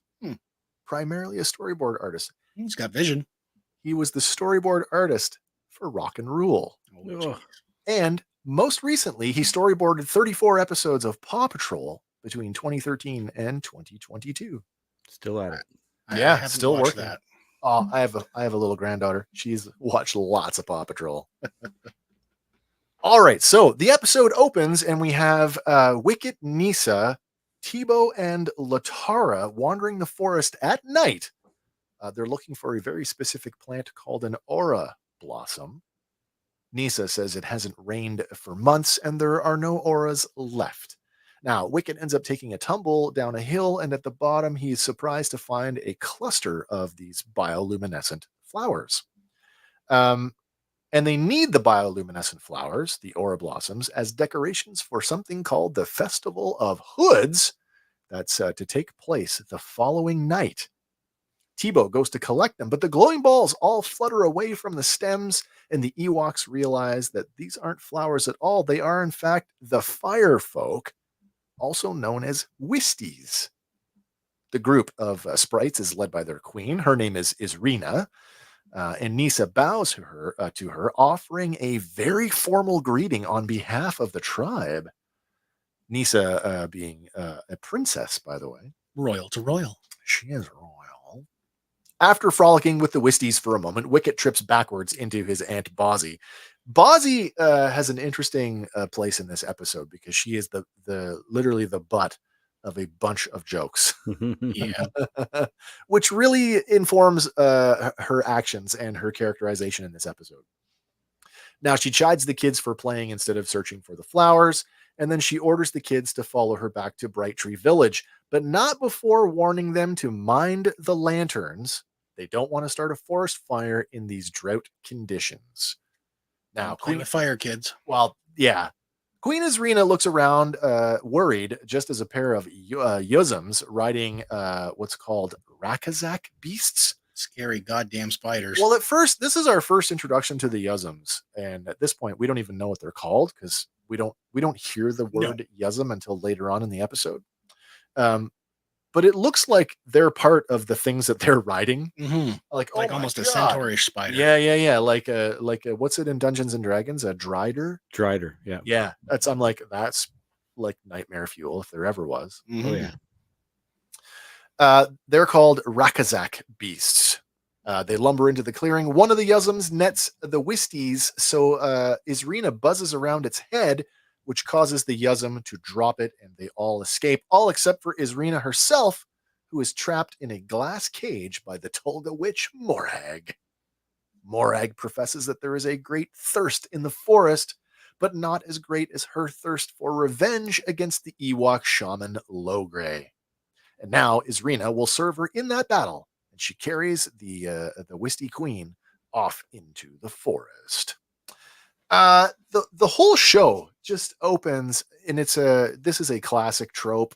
It's all in media res, like just go. Yep. Yep. There's no real introduction to anybody. No There's origins, no yep, nothing like no, that. Yep, this is who we are. This is what we do, and we don't have to explain it to you. You Yeah. probably didn't come here unless you knew where you know what I mean? Yeah, You didn't stumble upon Ewoks and then we're like, oh, now I'm a Star Ewok. Wars fan. yeah. I mean, it might have worked that way a little bit, but I wouldn't say that's your percentage. I think anytime wasting time introducing these characters and anything more, it would be a waste of time. Just I matter of think fact. you're right. Absolutely right. And superhero movies could learn a damn thing or two from this. They really could. They really could. There's some tropes here, and I think the deviations from our live action look actually work in favor of this, of the in media res storytelling, because just looking at the Ewoks, just looking at them, they're all smiling, they're all wearing earthy tones, and like Nisa is basically a walking flashbulb. Right. Yeah. Without them speaking a single word, you instantly know they're all good. Yes. You see Morag and the Yuzums, and you instantly know they're bad. Yeah. Yes. There's no question of that. All right, we have to get. I can't not do a Star Wars show and not crack on some of the lore. The Yuzums. Hard to believe when you look at this, but the Yuzums in the episode, that is the same species. Remember in the special edition of Return of the Jedi, the extra singer? The new musical number? Yeah. Same species. Same species. Now, see, he looked a lot happier in there, or his species did. You Oh, would too yeah. if you were standing on a Doing a good rancor pit told to I sing. I didn't get into it too much, but just off the top of my head, from what I remember, the Yuzums are native to Endor, Yeah. which is Again. interesting, because it just now knowing that Endor becomes a much smaller world and less isolated now, that because we've never seen an Ewok off of Endor. Remember when we almost saw one in Ahsoka? Yeah. And I mean, doesn't that work for you guys? Like the idea of a post Return of the Jedi Ewok senator, or like Now that we're to me, I'm really hoping now, in light of this new Marvel comic series that's happening, I hope that Ewoks take up a much broader place in the galaxy. They're so important to the rebellion. So, Mhm. of course, we have a huge color variation in here, but again, that's just consistent with Yeah, cartoons time a frame. lot. Yeah, absolutely. Morag, she is listed as a Tolga. Now, as I said before, she's the only example of her species depicted in Star Wars media. Any Star Wars media. Now, and Legends establishes that her species, the Tolga, crash landed on Endor with another tribe of aliens called the Jinda. The Jinda will turn up in a future episode. And there's some confusion there whether the Jinda are their own species, because they've also been referred to as an offshoot tribe of Ewok. But it's all legends, so whatever you want. I mean, it's not necessarily in this episode, but I was surprised to see the Dulocs consider themselves cousins of the Ewok. Yeah. Our tree dwelling cousins. You think of them as, and you think the Dulocs are bigger than the Ewoks, but they are still shorter than a human, right? So they're, I mean, I did have that headcanon between Jawas and Sand People. oh yeah, You that know, they're related. right. No, I agree with you on that one. We need a Duloc to show up in live action. Oh, well, so Back I didn't to Endor. I didn't get into it too much, and maybe that's something that if you guys out there listening and watching enjoy that, if you want more hard lore cuts, some of this stuff has been canonized. That's true. So, like the Dulocs have been canonized. On a technicality, Nisa is canon because of her appearance in the Galaxy of Adventure shorts. That's right. Yeah. So As long as Jim Carrey doesn't play a Duloc, it'll be all right. or he plays all of the Dulocs. All of the Dulocs. All of them. He could do it too. The next day, Chirpa meets with Logray over at his hut. And this is another thing. I think it's hilarious. Both episodes, the thing that they need, Logray's, I'm already working on it. Yeah. The shaman is toiling over a cauldron of magic foam in the event that there's a forest fire. How convenient. Well, if no rain for 5 months, start preparing. It's funny though, because in the next episode, it's like, we got to protect the berries. Well, I just happen to be working on this invisible soap if we need. Yeah. What? Dude, you have like got some serious foresight. He's got I read the force script. cushions. That's right. All the Ewoks are force sensitive. Oh man. We're getting to that. We're Yep. getting to that. Meanwhile, Wicket and Nisa chase after a stampeding Bordok. The Bordok's name is Baga. Now, the animal barrels through Aunt Bozzy, which sends her tumbling into a fishmonger's stand. Tebow, who happens to be sitting at the end of the platform, hops off his seat, and the crazed animal skids to a halt as Tebow greets it. Good, Baga. You want to be a good little, or Goopa, Baga. You want to be a good little Bordok and take your bath, don't you? The Bordok's eyes swirl like it's somehow mesmerized. Then Wicket and Nisa catch up and they drop Baga into a large trough that just appears out of nowhere. I'm brought doing him a up. Leonardo DiCaprio meme. Ah! Oh, Tebow sports sensitive. Wicket And then says, I looked don't it know- up. I don't know how you do it, Tebow, but I'm sure glad you can. Like, Wicked. they know that he Saying can it do without this. Yeah. saying it. Yeah. Yeah. The other thing is, why would you have such livestock that high up in the trees? Well, I mean, we'll get into you that, want to yeah. you want to keep it away from all the crazy nightmare No, creatures you do. running You around. absolutely do. That's Wicket's personal pet, though. There's a Fair enough. relationship here though between the Ewoks and the Bordok, because the Bordok, well, we'll get into it in a minute. Talking about Tebow for a second, going into some of his legend stuff. Yeah. In this, he's a warrior, but he also is an apprentice to Logray. Hmm. So he's learning some stuff. He's learning. All right, Can't learn the force that way. our Bordoks. There he is, all like Tricked out. The Bordok is a vaguely equine herbivore native to Endor, used as a beast of burden by the Ewoks. There are two variations, this one being a lesser Bordok, and then there are the greater Bordoks, which can be upwards of twice the size. Just like a mountain goat, they have split hooves to support their life off the forest floor, Well, there you go. and they are used commonly as beasts of burden.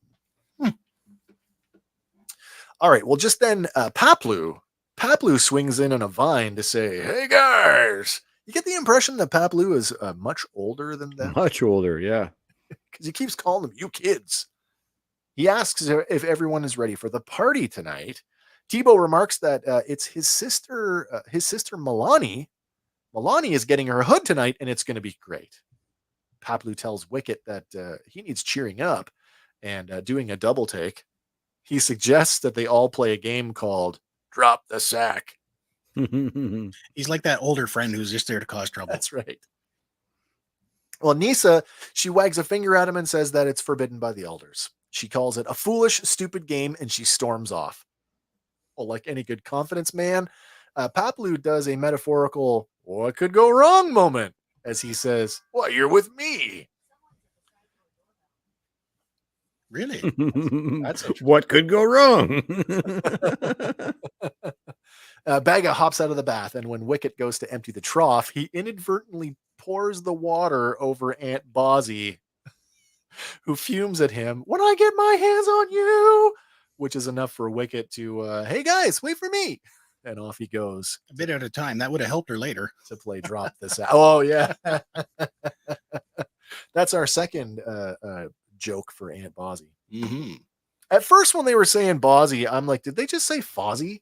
But it's Bozzy with a B.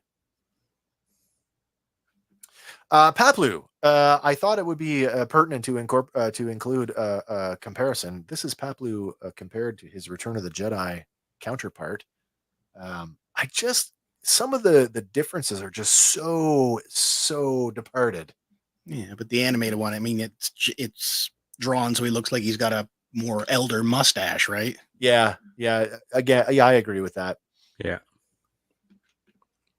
All right, over at Morag's mountain lair, her Yuzums drag in a sack. The establishing shot of the lair, it's dark. Like, it's so dark. Like, is it nighttime just there and not in the village?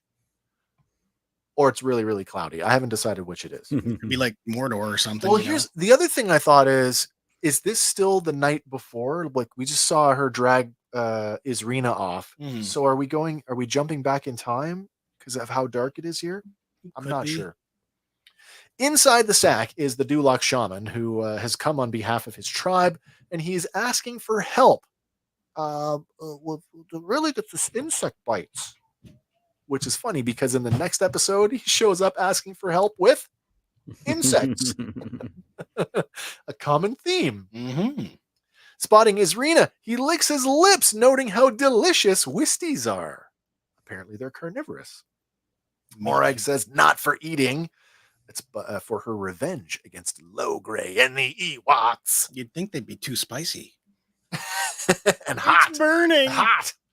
You don't got to cook them. They're already on fire. The shaman asks, why does she hate them so much? And Morag says that she and Logray are old friends.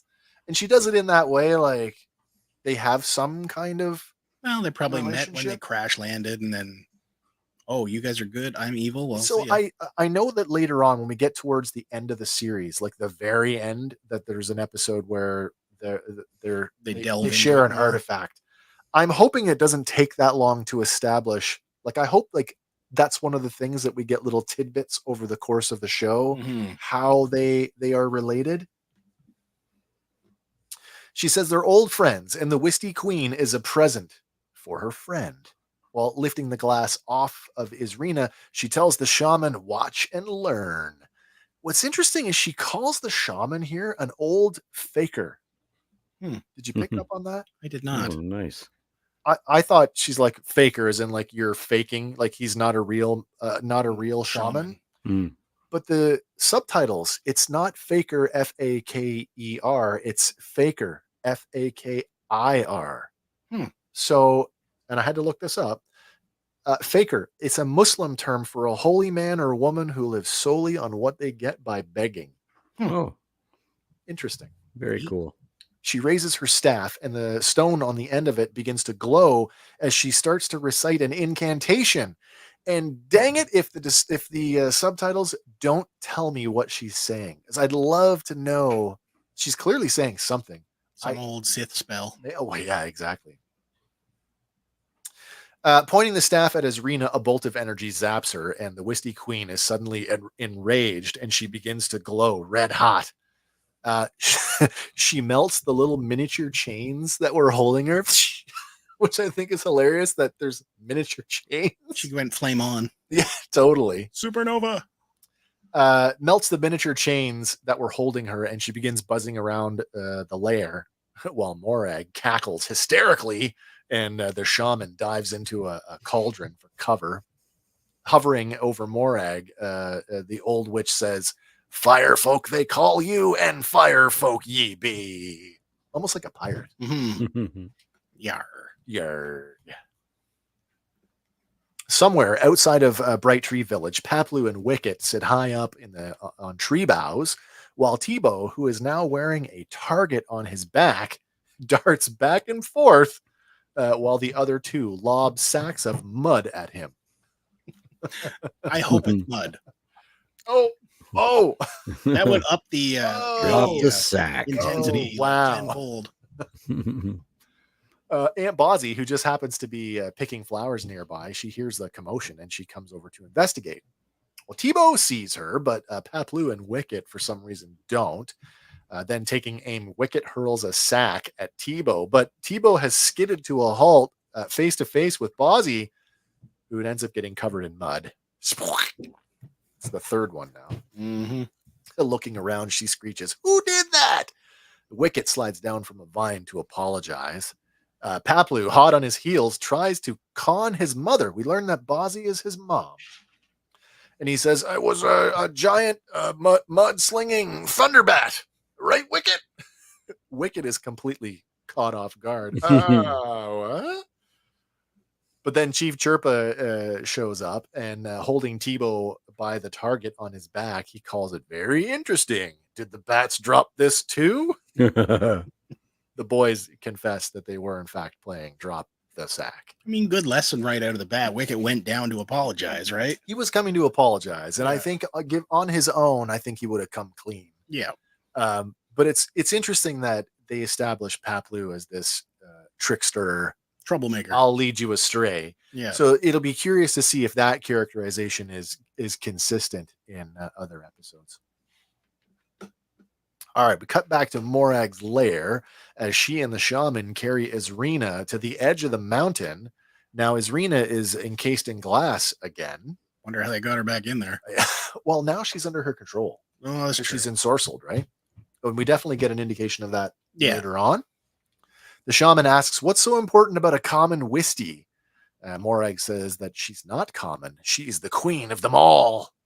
He presses her for the bug bite cure that she promised, and Morag tosses him a sack, but she notes, take it and go, but one day you will owe me a favor. That's interesting. That'll come up later. Releasing Isrina, she bids her to fly back to her own people and spread the curse that she's placed on her. And then every Wisty that Isrina touches becomes infected with the fire curse, and they all rage out, causing the trees to burn, creating a massive forest fire. Now, when she does send our shaman packing here, though, she does send a little bit of lightning his way too, right? She does. She gives a little. Little Well, there's a zappy little zap. thing. You can see it there. So She uses that pretty extensively throughout the first three episodes too. Are we calling that pink forest lightning? I mean, if Palpy's was a little more purple in the special editions, it's right in line. Yeah, with yeah, it.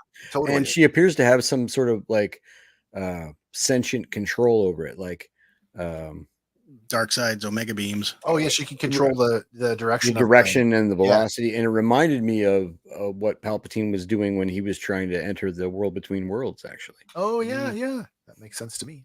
yeah. Yeah. Meanwhile, the boys are now working, cleaning up brush and moving logs as punishment for playing Drop the Sack. They lament about lying to Chirpa and Bozzy about it. One of the enraged Wisties ignites Wicket's broom, and Wicket tries to put it out by swinging it wildly against the dry ground. Stomp it out. The fire quickly spreads until Chirpa and two other men come running.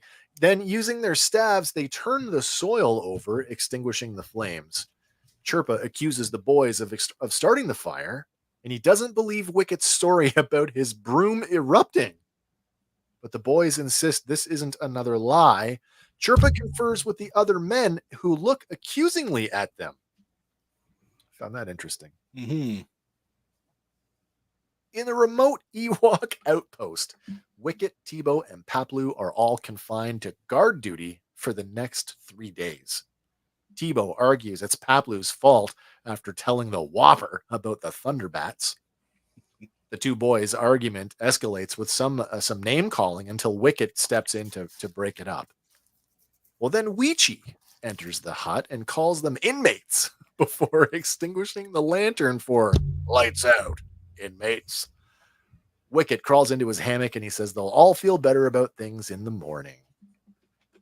Now, this caught me off guard. I did not realize this, and I asked you guys in our private chat this week. Do you guys remember Wicket having siblings? I do not. I mean, I remember it from the show. I mean, I have to I say, don't. yeah. I did not remember that. So Weechie. Oh, what did I do? Did I make a? I didn't put a slide in for that. Uh-oh. I was supposed to. Okay, Weechie, one of Wicket's two siblings. I get the impression that he is an older sibling. He first appeared in Caravan of Courage, which is too bad because I should have had a comparison shot for him. That's all good. Well, later that night, as the forest fire rages on, the boys all share a collective vision of demonic trees erupting from barren ground and grabbing them with spindly arms. The boys all wake up simultaneously, and it's Tebow that tells them that the trees are in pain and calling them for help. They all gather at the window to the hut, and they stare out at the forest fire raging. I'm really disappointed I didn't put that slide in. I know I made one. Oh, there it is. There's the Weechie slide. So there, yeah. Again, Weechi in Caravan of Courage versus our animated series. Again, the mustache thing for the older Ewok, right? Yeah, for sure. I guess I just put it in out of order. That's all good. Rushing from the hut, intent on warning the rest of the village, the boys burst in on Weechi and Whittle, the yellow hooded guy, Whittle, in their hut. Weechi says, "Hey, you're supposed to be in your hut." And just as Wicket begins to tell him that the forest is on fire, a Wisty burns its way into the hut. Whittle asks, "What is it?" And Tebow says, "Don't touch it." Wicket grabs a water skin and he douses it with a blast, extinguishing it. The Wisty falls into Tebow's hand, and he recognizes her. It's Isrina.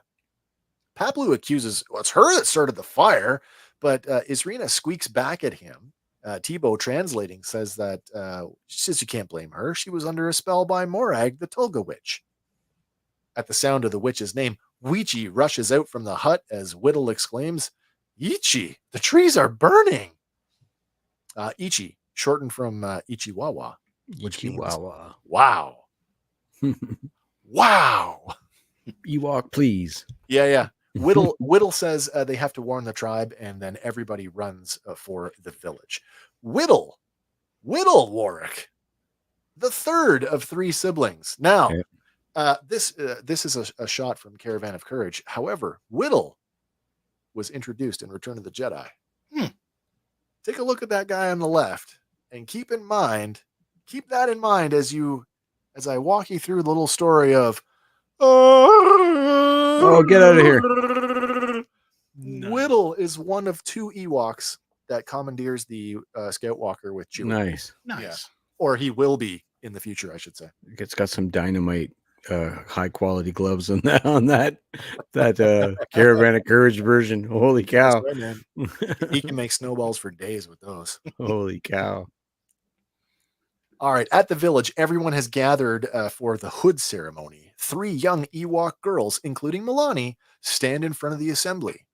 Then Logray and Chief Chirpa approach. Logray is carrying the folded hoods while Chirpa addresses the villagers. He says that they gather in the shadows of the sacred soul trees to honor the young. Like the trees planted on each of their birthdays, they have grown strong and tall. In turn, Chirpa places the hoods on the girls' heads, and he says, always have Ewoks and the trees live together, protecting one another in times of danger, and that bond will grow as the girls take their first steps towards a greater life with the tribe. Milani's hood is too big, and it slides down over her face. Chirpa chuckles and says, "I'll have to get you a new one." But then she straightens it up and she says, "Oh no, Chief Chirpa, it's perfect." And that is the first spoken line by Allison Court, completely unrecognizable as a 9-year-old. Just as Chirpa is about to close the ceremony, the boys, along with Weechi and Whittle, burst in. Wicket says, "The forest is burning." But Chirpa, he's outraged. "How dare you?" And Bozzy says it's all lies and more of his tricks. But Weechi sticks up for his little brother, and he says, "Wicket's no liar. Besides, I saw it too." Isrina flies up from Tebow's hand to tell the chief and Logray what has happened. Logray says, "Morag has gone too far this time," suggesting that this has been a much longer... Well, yeah, for them to like completely distrust Wicket at this point, he must have been part of some trickery or ups long before now. I mean, like the conflict between Logray and Morag is predates what we're seeing. Yeah, long running. Yeah. Now Milani and the other girls, they're now crying, and Tebow goes over to comfort her, saying, "You can sense it too." And then Milani says, "The trees, they're scared and hurt." 2 older Ewoks tell Chirpa that the trees have always spoken strongest to the littlest ones, and they're in great danger. So Chirpa orders, "Prepare the defenses." I guess that's what you'd say in the event of a fire. Yeah. The Well, they don't have a bell. No, that's true. Fire brigade. Yeah, the horn, yeah. As the fire creeps closer to the village, the Ewoks battle it with buckets of water from a nearby river. But up the river, Morag's Yuzums have dammed it off with logs, cutting off the water supply. Logray and the kids arrive with sacks of the magic fire retardant foam. And Logray says, and there's plenty more in my hut. Weechi orders up a catapult, and they use it to fling a few sacks at the trees, which prove to be pretty effective. But Morag, who's been watching from the mountain peak, says, you don't win that easily. And she directs some of the ensorcelled Wisties down onto the catapult, setting it ablaze. Wicket uses more of the foam to put out the catapult, and he manages to break the spell on a couple of the Wisties at the same time. But with no catapult, Wicket suggests that they need to use their gliders to get above the flames. Chirpa says with the strong winds, it's too dangerous. But then Isrina squeaks at him, and with Logray translating, he says, the Wisties say that they can guide the gliders safely through the skies. So Chirpa, strangely, he just, so be it. And it's so like, whoa, just like, go to your death. Get out of here, you little liar. Yeah. Loaded with foam, Wicket, Latara, and other Ewoks take to the sky on their gliders, and they begin to put out the fire. Chirpa, Logray, Bozzy, and other adults stand watching from a platform. What? Oh, in the next episode, they're too young to paint a tree invisible. We can put out raging forest fires, but you can't. Yeah, that's an important job. Logray says that young Wicket's idea had great wisdom after all. Chirpa remarks to Bozzy, maybe we were too quick to judge, but Bozzy turns up her nose. Chirpa says, with a path cut through the flames, the rest of them can help turn the fire before the flames can reach the soul trees. At the sound of the soul trees, Bozzy perks up. They must not be harmed. They're stewards of the forest, not so much spirits. As the Ewoks continue to dive bomb the fire, Isrina points out to Paplu a group of enraged Wisties, so he drops a sack on them. And Isrina rewards him with a kiss on the cheek before taking the other sack from the glider and flying away with it. Wicket sees the fire is dying now, and he jokes to Nisa that this is the one time we won't get scolded for playing drop the sack. Nisa spots Bozzy near one of the soul trees, frantically shoveling dirt at the approaching fire with her bare paws. She says, "You won't take my soul tree." So now we have more context about the soul trees. You think this is her specific It tree is, that yeah, she planted? absolutely. So when, like Chirpa said, When you born, you get a tree. but I wonder though, are the soul trees planted in a specific area? Like, I don't want to sound macabre, but like a graveyard, you'd have rows of stones, right? Yeah, Is there one specific place where they go, this is where we plant the soul trees? maybe. Well, maybe. Because it's not so much a graveyard as more of a life yard, Well, right? yeah, because it they represents kinda- the birth of an Ewok. The discussion is before they reach the soul trees, plural. Yeah. So I just presume there's more than one Well, yeah. gathered together. Yeah, there'd be one for every Ewok. Absolutely. Yeah. So a soul tree is the tree planted when an Ewok is born, and there is a spiritual connection between it and the Ewok that is bound to it. Well, after the flames lick Bozzy's bum, she winces and jumps at the pain. Wicket says, "I'll help her!" And he dives in, dropping a foam sack on top of her, which puts out the fire in the process. Bozzy reacts in her typical fashion, shaking her fist as she cries, "Wicket, you terrible, nasty, rotten, wonderful, dear, sweet, marvelous angel." She's a Karen. Oh, God. I just love how it just whoop. Yeah. The flip. Oh, you put the fire out. Thanks. Yeah. From the mountain peak, Morag watches as the fire dies down. She says, "Well done, my old friend. Helped save the people again, you did. Soon it'll be just you and I, Logray, and then it'll be just I." Surprised by a swarm of Wisties, Morag looks up just as 3 of them drop the bag of fire retardant foam on her. Morag tries to blast the sack with her staff, but only manages to succeed in destroying the bag itself, and the foam just bloop all over her. Isrina and the other Wisties laugh at her before flying away. Well, then, back at the Bright Tree Village, there is a heavy rain filling the sky. Logray thanks the Spirit Tree, saying that the rains will help the forest grow strong again. Wicket and Nisa dance arm in arm in a puddle as they sing, "Yay, we saved the trees!" And then Aunt Bozzy is there, and very tenderly, she thanks Wicket for saving her soul tree and asks if he can ever forgive her for being so hard on him. Wicket says, "Oh, that's okay, Aunt Bozzy." Sticking out his hand, he says, "Friends?" And then Bozzy gathers him up in her arms and gives him a big hug and a kiss on the cheek. Putting Wicket down, he is overcome by the experience, and he spins around on one foot in the puddle as Nisa laughs at him. And then with Ichiwawa, he falls back into the puddle, and we fade to black.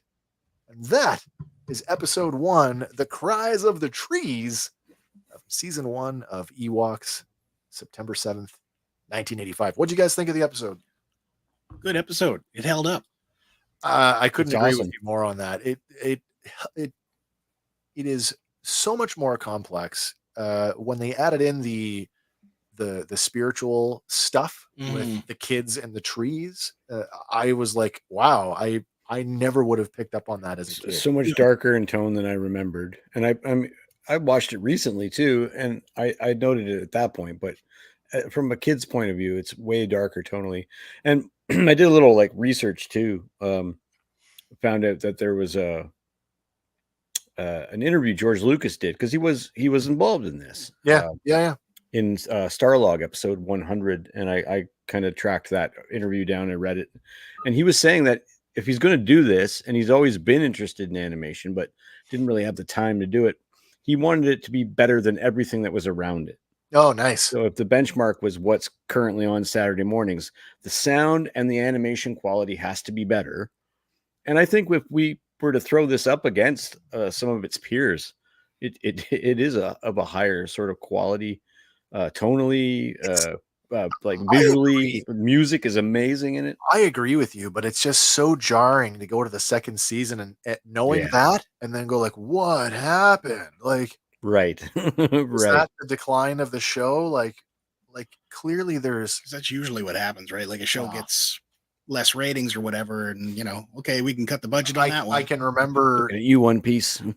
I can remember when we first saw the transition from traditional hand drawn cell animation to digital animation. In the early days, it was pretty jarring and pretty. It was bad. jarring. It was, yeah. The difference in quality between season 1 and season 2, it's not as bad, but it jarred me like, oh, there is a significant difference here. And the funny thing is, I'm so familiar with season 1, and the song and the look, especially the colors of the hoods and stuff. Sorry, that I didn't realize that season 2 is twice as long as season 1. Like roughly, it's close. It's a same episode count, I think. That's 22 episodes versus 13 episodes. Oh no, you're right. That is right. Sorry, yeah. I thought they were the same, but no. Wait, is it 22? Mm-hmm. My God. Yeah. Yeah. We might have to cover it in chunks. Yeah. Sorry. I guess I misinterpreted that. I thought it was 13 in both seasons, but no, it is just 13. Yeah. So in season 1, that explains why everybody's credited for 13 episodes. Duh. Wow. I'm so happy to be doing this. It's such a refreshing. Yeah. Man, that's the word right there. Refreshing. There's no stakes, zero stakes. No, like absolutely. Let's review A New Hope next. Zero stakes. We love it. We're not going to have anything bad to say. Sure we are. That one stormtrooper. Oh yeah. Which one? Bonk. The Bonk. head yeah. There is that.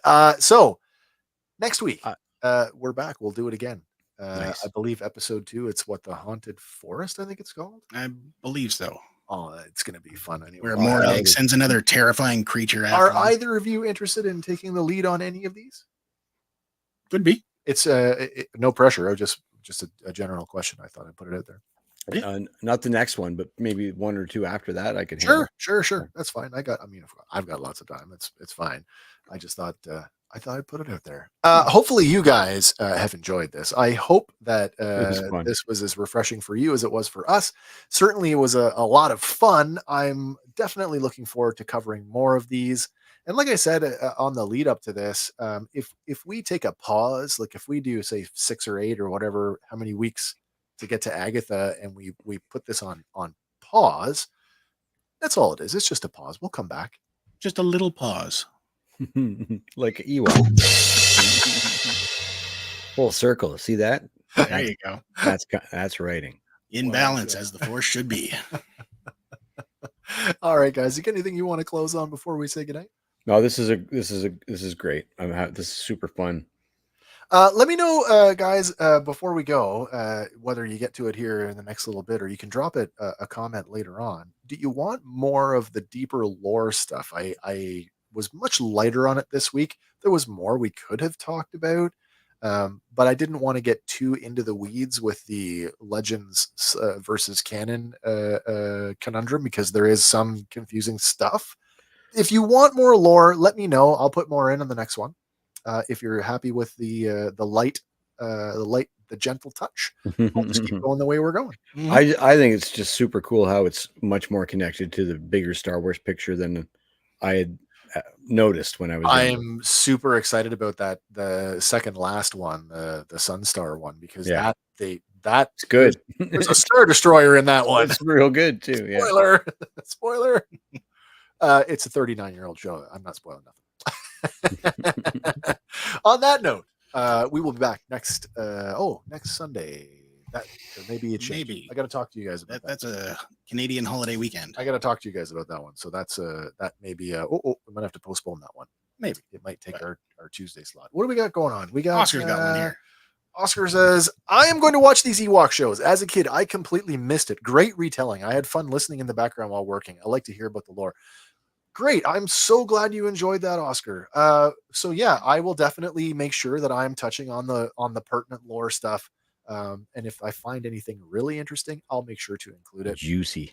Yeah. And for sure, go back and watch them. And there's droids available there as well as the 2 TV movies. Listen, when I asked these two, what do you want to do next, droids or Ewoks? I got vetoed. I wanted to do droids. We landed on Ewoks, and I'm having a great time. We will get to droids. We will. Yeah, for sure we will. It's going to be a lot of fun.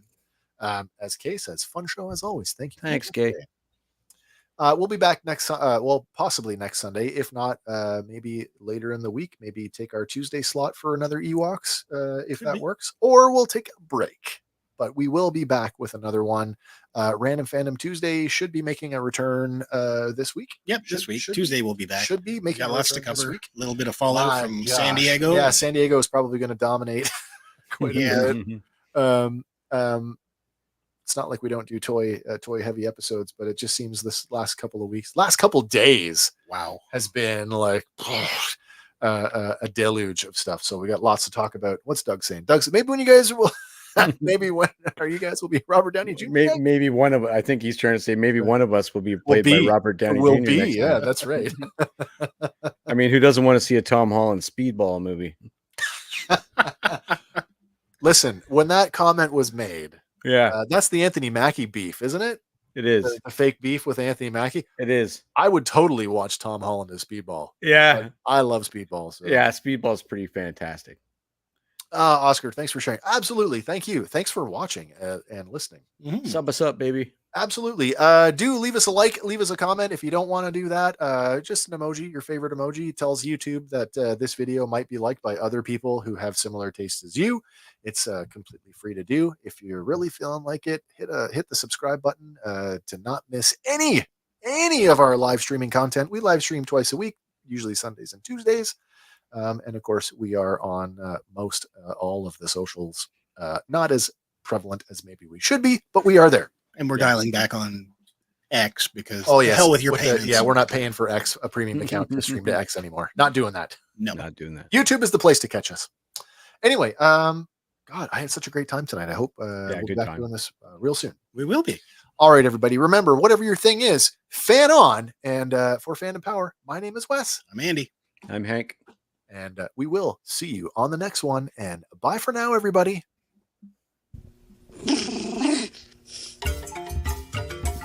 Manamachu. Goopa Loopa. Gunda.